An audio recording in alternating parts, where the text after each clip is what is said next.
नमस्कार मित्रों, मेरा नाम मोनिका सोनी है। आज फिर से आपके लिए मैं एक नई कहानी लेकर आई हूँ। विख्यात रूसी साहित्यकार टॉल्स्टॉय अपनी कहानी 3 प्रश्न में लिखते हैं कि किसी राजा के मन में 3 प्रश्न अक्सर उठा करते थे, जिनके उत्तर पाने के लिए वह अत्यंत अधीर था। इसलिए उसने अपने राज्य मंत्री से परामर्श किया और अपने सभासदों की एक बैठक बुलाई। राजा ने उस सभा में जो अपने 3 प्रश्न सबके सम्मुख रखे, वे थे: सबसे महत्वपूर्ण कार्य क्या होता है? परामर्श के लिए सबसे महत्वपूर्ण व्यक्ति कौन सा है? किसी भी निश्चित कार्य को करने का महत्वपूर्ण समय कौन सा है? कोई भी राजा के प्रश्नों का संतोषजनक उत्तर न दे पाया, लेकिन उस सभा में राजा को एक ऐसे सन्यासी के बारे में पता चला जो सुदूर जंगल में एक कुटिया में रहते थे और सबकी जिज्ञासा का समाधान करने में समर्थ थे। राजा भी साधारण वेश में अपने कुछ सैनिकों और गुप्तचरों को साथ लेकर चल दिया उस सन्यासी के दर्शनों के लिए। दिल में एक ही आस थी कि अब उसे अपने प्रश्नों के उत्तर अवश्य ही मिल जाएंगे। जब वे सब सन्यासी की कुटिया के समीप पहुँचे तो राजा ने अपने सभी सैनिकों एवं गुप्तचरों को कुटिया से दूर रहने का आदेश दिया और स्वयं अकेले ही आगे बढ़ने लगा। राजा ने देखा कि अपनी कुटिया के समीप ही सन्यासी खेत में कुदाल चला रहे हैं।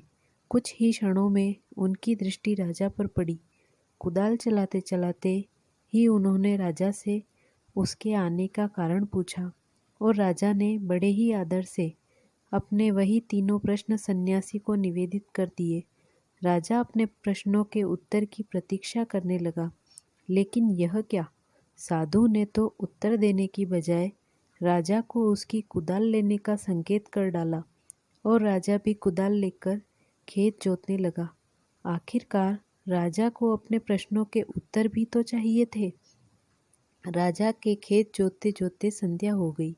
इतने में ही एक घायल व्यक्ति जो खून से लथपथ था और जिसके पेट से खून की धार बह रही थी, उस सन्यासी की शरण लेने आया। अब सन्यासी और राजा दोनों ने मिलकर उस घायल की मरहम पट्टी की। दर्द से कुछ राहत मिली तो घायल सो गया। प्रातः जब घायल आगंतुक राजा से क्षमा याचना करने लगा तो राजा के आश्चर्य का ठिकाना न रहा। आगंतुक राजा की स्थिति देख तत्काल अपना परिचय देते हुए बोला, कल तक आपको मैं अपना घोर शत्रु मानता था, क्योंकि आपने मेरे भाई को फांसी की सजा दी थी। बदले का अवसर ढूंढता रहता था। कल मुझे पता लग गया था कि आप साधारण वेशभूषा में इस साधु के पास आए हैं। आपको मारने के उद्देश्य से मैं यहाँ आया था और एक झाड़ी के पीछे छिपकर बैठा था, लेकिन आपके गुप्तचर मुझे पहचान गए और घातक हथियारों से मुझे चोट पहुँचाई। लेकिन आपने अपना शत्रु होने के बावजूद भी मेरे प्राणों की रक्षा की। परिणामतः मेरे मन का द्वेष समाप्त हो गया है। अब मैं आपके चरणों का सेवक बन गया हूँ। आप चाहे दंड दे या मुझे क्षमादान दे, यह आपकी इच्छा। घायल की बात सुनकर राजा स्तब्ध रह गया और मन ही मन इस अप्रत्याशित ईश्वरीय सहयोग के लिए प्रभु का धन्यवाद करने लगा। सन्यासी मुस्कुराया और राजा से कहने लगा, राजन, क्या अभी भी आपको अपने प्रश्नों के उत्तर नहीं मिले? राजा कुछ दुविधा में दिखाई दे रहा था, इसलिए सन्यासी ने बात आगे बढ़ाई। आपके पहले प्रश्न का उत्तर है, सबसे महत्वपूर्ण कार्य वही होता है जो हमारे सामने होता है। जैसे आपने मुझे खेत जोतने में सहयोग दिया, यदि आप मुझे सहानुभूति न दिखाते तो आपके जीवन की रक्षा न हो पाती। आपका दूसरा प्रश्न था कि परामर्श के लिए कौन महत्वपूर्ण होता है, जिसका उत्तर आपको स्वयं ही मिल चुका है कि जो व्यक्ति हमारे पास उपस्थित होता है उसी से परामर्श मायने रखता है।